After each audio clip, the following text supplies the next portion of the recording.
This is Lonnie. And I'm Chris. And let's get on lake time.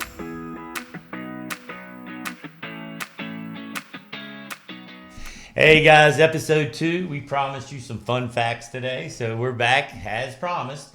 And we just want to go through some fun facts that we have acquired over the years, known over the years, been asked over the years, and kind of crazy. So I think on our last episode, Chris kind of talked about the private side versus the public side. Mm-hmm. We want to get a little more technical how that works, Chris. We can, yeah. Just a little bit before we go into some of the other stuff. Yeah, when the brilliant engineers that worked with Dominion Energy planned this lake, it is planned to provide cooling water for a couple of nuclear units, and it does a great job for that, and that is why the lake is here. And then what they did is they have an intake on the main lake, mid-lake, right, across from Sturgeon Creek. Right. And then the water cycles through the power plant and comes out in a discharge on what's called the waste heat treatment facility, hot side, private side. Either one of those terms will work. And it flows back through there. I think I've heard it takes maybe 14 days, depending on the rate of flow, depending on how many pumps are on at the power plant. Right. And then it will eventually come back into the main lake at the Dike 3 discharge. Now, one of the most interesting questions or most common questions I get all the time, and it's a fun fact, you can't get there from here. As in, like, if you're on the hot side, you cannot get to the cold side, and vice versa. By boat. By boat, exactly. That was by the boat. First lesson. There's no bridge you can go under. No dike.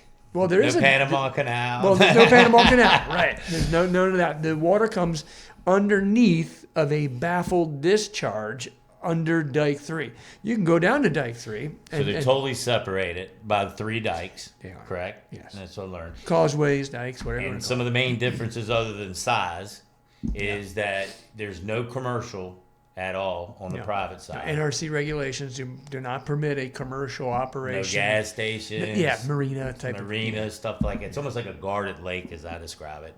Yeah. And then guarded gate lake. And then on the public side is where we find all our marinas. We do. Much bigger lake to navigate, commercial. Is the fishing the same on both sides? You have the same species, but the fishing is a little bit different on each side. Gotcha. You know, the main lake obviously gets colder, so you have some of the cold water species that thrive better, like stripers, which are rockfish in the bay. We call them stripers in the lake, freshwater stripers. They thrive in the cooler water that's on the main lake. And we've had some fun catching them and eating them. Yeah. And what's the biggest striper you've ever caught in this lake? Oh, I think personally 17 pounds, the biggest that came to my lake. But the biggest striper that's ever been caught out of Lake Anna, fun fact, 26 pounds. Caught back in 1993 or 96, if my memory serves correct. Right about that time. On the public side? On the public side, yeah. Okay. It's very difficult to catch a 20-pound striper on Lake Anna right now. For whatever reason, I don't really know why, but there may be some out there. And then they stocked it with a hybrid striper, which is called a wiper. And we thought maybe we'd get the state record for that. The fun fact here is that the lake record wiper is just under 15 pounds. Gotcha. And the state record is just under 16 pounds. So we really thought, and that fish for Lake Anna was caught 2 years ago. We really thought that a year ago we would surpass the state record for wiper, hybrid striper. We did not. So we were a little disappointed. So we'll see what this year brings. Well, back to the private public, what I've always found, and again, back to my background, I'm talking to a lot of people. And it's just like anything. I can get 8 people to agree in my family to go to a restaurant, and everybody has a different choice of what type of lake life they want, and to live that on lake time. So again, it's if you like. My mom lives on the private side. She likes the privacy. Mm-hmm. She likes going out boating. Everything she can accomplish on that side. I live on the public side, and I enjoy it very much. And that brings you the opportunity to take and get in your boat and go to a restaurant. Yes. Which we have several. We have... Fun fact. How many restaurants do we have on the water at Lake Anna? Well, if you count Vito's and the Tap House and all that, is it 7? We got Vito's, you got the Tap House. Tim's. You got Tim's. You got the Cove. You got El Gran Patron. You also have the You can walk Asian up. Cafe. You can walk up to Asian Cafe. You can walk up to Tasty Crab. I think that is 7. That's 7. Look at you. Oh, that's my lucky Yeah. number. Hopefully we didn't skip any. But then there are a bunch of them off the water too that we all love to go to. as Oh well. yeah, we definitely get a lot of different ones, but those are the ones you can access directly by boat, and most of those places are close to marinas where you can get gas. There's probably 5 marinas, I think, that are actively selling gas Yeah, on the lake. yeah. So that's a fun fact, and that is the difference between the private and the public. Another fun fact about Lake Anna is really we've touched on is fishing. Yeah. So when I first came here, I've been striper fishing in the bay, and I'd been all this, and back in the late '80s or whatever, I'd come with the big mouse and the small mouse. But then, all of a sudden, I heard about these striper, and I'm like, kind of confused me. Like, how do we have striper? So how do we get striper in the lake? And We've got a great what makes management. them unique? Yeah, we've got a great management team with the Department of Wildlife Resources. There's been one guy, he's getting some help now, but he's been managing this lake for, I think John's been managing Lake Anna for 30 years. His name is John Odenkirk. He's the regional biologist for DWR. Wow. And he was, stripers has been stocked in Lake Anna for a long time. And they're Roanoke strain stripers. So How long do you think it went back to? Oh, I don't know, probably at least 35 years. Yeah, 35 years. Because, the lake is 52, 35, Right. 40 years. But the stripers come out of Brook Neal, the hatchery on the Roanoke River. They're Roanoke River strain stripers. And they're stocked here every year. Right. 100,000 stripers are I've stocked seen every them year. getting dropped off. That's a pretty good thing if Yeah. you can look it up. Yeah, they back up that truck and drop them in. And then they drop in 100,000 wipers now, too. So 200,000 fish. And are what's a stocked. wiper? Wiper is a hybrid striper. It's a cross between a white bass and a striped bass. That's a fun fact for you. That's a big fun fact. And there's 2 more that I've learned from you about the Grand Slam. Right, a Grand Slam about on that Lake Grand Anna. Slam. That's a lot of fun. It's something that we started doing a while ago, and it just to kind of increase the challenge of what we're doing out there. A Grand Slam is a striper, a wiper, a largemouth bass, and a crappie. Now, many people have done that with me, and then there's a hat trick where you just take one of those away and you get 3. But the Super Slam, which nobody has done yet, would be adding a sawguy to that. Now we're starting to catch sawguy in the lake, and that's the newest resident of Lake Anna. Oh, saw guy? Sawguy. It's another fun fact. I don't know anything about that one. Yeah, Help me it's out. I know about the snakehead. it's a fish with teeth that lives near the bottom and likes rocks. They were stocked experimentally a while ago, and then the state had some extra funding, so they stocked them in here 3 years. It's part of a program statewide to create sawguy and walleye fisheries. A sawguy is a cross between a walleye and a sauger, to answer your question. Gotcha. Which are 2, different types of fish that they're more known for in the Midwest, but what they found is that walleye do not do well here. They have ceased stocking that. That was pretty much an epic waste of money many, many years ago, and they found out that the sawguy actually thrive here, and we're catching a lot of them. So a lot. So, and again, it's exciting trips to go on. Crappie, some of the best eating. Striper, very good eating, obviously. Yeah. I haven't eaten a wiper. Yeah. I do see snakeheads are out there. Yeah, there are northern snakehead here at the lake. They tend to concentrate more in the weedy shallows, Right. which is in the upper end of the lake, mid to upper end of the lake. But yeah, we have them. Not doing any harm. They're just kind of coexisting with everything else. Most people say they're good eating. They're delicious. Some of them bow hunt and yeah. catch them. Yeah. And they get a flashlight and bring them up. Yeah, I have a secret recipe. One day we'll share that with everybody. But it's a really good tasting fish. It's kind of an odd looking fish, but it's delicious. Well, before we move on, anything about fishing? Because again, I could pick your brain all day, and it seems like I'm getting free advice right now. So, what else would you say? What's the best times of fishing? Yeah, okay. What else would you add just for this whole fishing Yeah. experience? Well, January is usually not a great time to be fishing on the lake, but this January has been spectacular. We have had some notable 30-pound limits. That's 5 bass that equal 30 pounds. So you do the math there. That's a big average.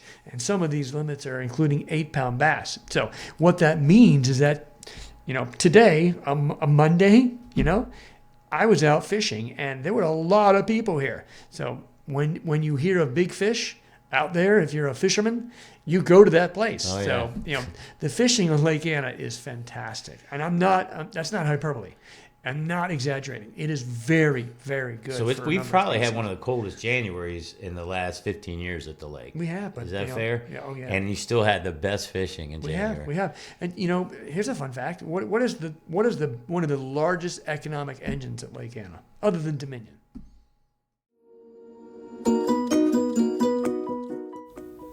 What if we told you there was a shop at Lake Anna full of awesome lake-themed apparel, gifts, decorative items, drinkware, eyewear, kayaks, paddleboards, and more?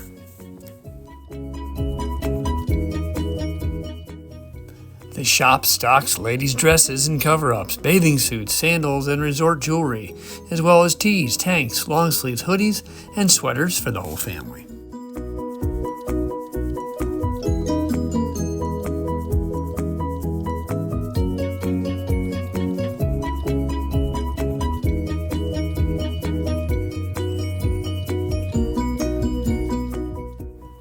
Whether you're a local or a visitor, Lake Anna Outfitters is your source for everything Lake Anna. The shop is located on Route 208 in the Anna Point Marina Complex and open Tuesday through Sunday in season. Brands you'll find include Scout, Gooder, Mud Pie, Costa Del Mar, Hobie, Silly Pint, Pirani, Feel Free, Tahi, Lake Dog, LKA, Unsalted Coast, and more. We love to make you smile when you find that special decorative piece for your lake home or the perfect shirt for your next event. If you're in the market for water toys, come see our selection of Feel Free kayaks and Tahi paddleboards. We also offer rentals of both and are the start of the Lake Anna Water Trail. You can paddle from the shop or we can deliver rentals to your place.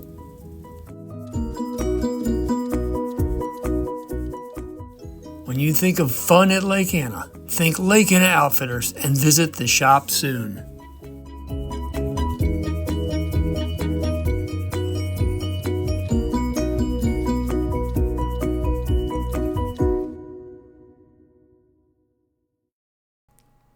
We're talking about it.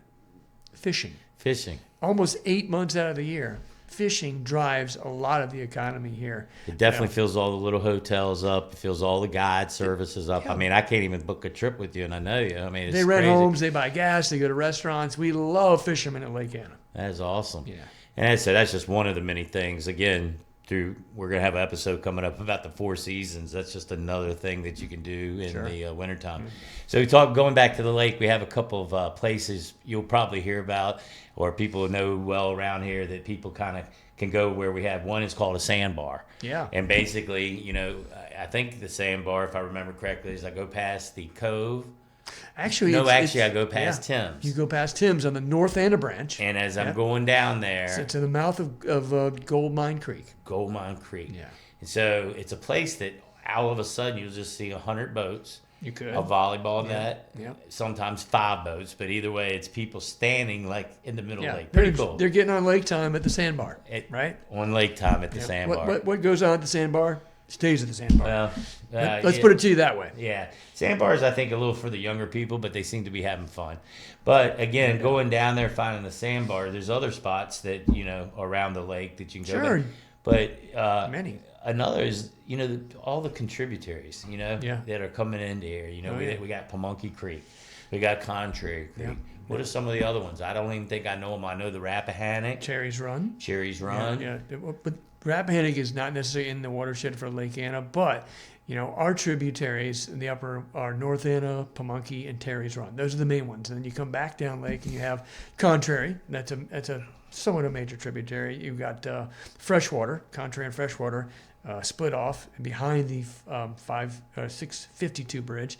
You've got Sturgeon Creek, Pigeon Creek, Ware Creek, Plentiful Creek. I mean, if you want to explore a lake that has almost countless arms and creeks, you can do it. Now, I personally have paddled a kayak up into every tributary until it flows, as in like it hits the fall line. Every tributary, every river has a fall line, and that is where the lake ceases and the water hits a rock ledge and falls into the lake. And that is one of the most beautiful things I've ever done. It's made a point to paddle up every single tributary. Well, Yeah. I mean, that's experience we could take several weeks to just really do all I of it. invite you to do the same thing. If you go up there, you'll probably see a little white flag that we planted up there, and we put the date on the little white flag and Oh, everything. cool. We treated it like an explorer type of thing. We used to have the Lake in a Kayak Club. There's a fun fact. We used to have the Lake in a Paddle Club, actually, because we expanded to canoes and paddle boards and everything. In Contrary Creek, there was a mine out there where there's Yeah. a subdivision out there now, but they literally pan for gold They do. in Contrary Creek. If you have a permit to go up into that property, you can operate a I don't know what they call it, but it's a device that digs out the sediment and separates the mud and the pebbles, and the gold settles out. And Has anybody made enough money to buy a lot around here yet? not today, not these days. But I would tell you what, miners are very secretive. If they're pulling gold out of there, They're not telling. They're not It's a telling you horrible about place. Kind of like us developers, kind of like fishermen. Yeah. Somebody finds a nice place to find a house, and everybody goes there. Right. Well, I think another fun fact that we would be remiss if we didn't talk about is there's 3 counties on the lake. Good point. Yeah. And is the private side all in Louisa? It is. It is. Yeah. So the whole private side is in Louisa. Spotsylvania and Louisa split a big part, Yeah. a majority, I would say, of the public side. The north side of the lake is Spotsylvania County generally, and the south side is Louisa. Correct. And then Orange has a small portion way up in the North Anna and way up in the Pamunkey. I'm not sure if they have a tiny bit of Terry's too. They Yeah. might. Yes, they have a little bit of Terry's. They do. It's a small. They redrew the line 4 years ago, but needless to say, all 3 counties are a little different, but they all have some special places on the lake. Sure. And that's the 3 counties that we like to talk about and work with. Did you know the 3 counties come together to manage the lake in the Lake Anna Advisory Committee? I did not. Yeah. Another whack. fun fact. Yeah, another fun fact. I think it's about a 7-person panel with the chairperson, vice chair, representatives from all 3 counties, supervisor representatives, as well as citizen representatives, and they are tasked with managing Lake Anna's buoy system, as well as managing hydrola. Those are their 2 main tasks. But as an advisory board, they can, advise all the agencies that monitor and tend to Lake Anna what they see as an issue or something that should be concerned about, or any number of things that need to be taken care of. Well, in our beautiful landscape, another thing that I get a lot of questions about especially when people are not from here in Dominion. And we all know that Dominion, this was built for Dominion. It was in the late 60s. They were going through all and getting the land together. I think 72, we call it the start of the lake. Yeah. Tell us a little bit how fast the lake filled. Yeah, that's a good fun fact. So the dam gates closed in 72. Yep. And in January, actually. And then what happened is they predicted the lake to fill up in about 2 years with normal regular rainfall. But what happened was Hurricane Agnes came through and dumped, some say, over 12 inches of rain in the area in a very short period of time. And Lake Anna pretty much filled up. With all the contributors that you were talking about. Yeah, Lake Anna filled up very, very quickly, much faster than a lot of people thought. Now, a lot of people will ask, are there homes underneath the water at Lake Anna? And the answer is yes. A fun fact, no. There's no homes. No. Just tractors and farm equipment. I don't know if there's any farm equipment or even any tractors. It's all been kind of like circumstantial. I've never seen it. I So do know. no houses are under the water. No. Cool. No. Well, that takes care of one Foundations. of those foundations. There's some foundations. Yeah. There's some cemeteries that everything's been moved, but you can see the old walls. There's some walls and lots of road beds, but no homes. Yeah. Wow. Yeah. Well, that's a fun fact. Yeah. And I guess the last one, because I think we could talk. I mean, I could probably think of 20 more fun facts, and maybe we'll have part 2 and part 3 of fun facts. Maybe we down should the have road. part 2. Yeah. But the other fun fact is this land for a lot of families was given to them by the King of England. Okay. What is it? It's like, have you ever heard of this? Like Is it a King's Grant? Maybe I don't know. King's Grant Yeah. is how I heard. And I won't name the families, but Yeah. there was like 5 or 6 families that, Okay. if you go back through history, you can see them going back 40s Yeah. and 30s. So I think it's pretty interesting of the history here. We could do a whole episode on that.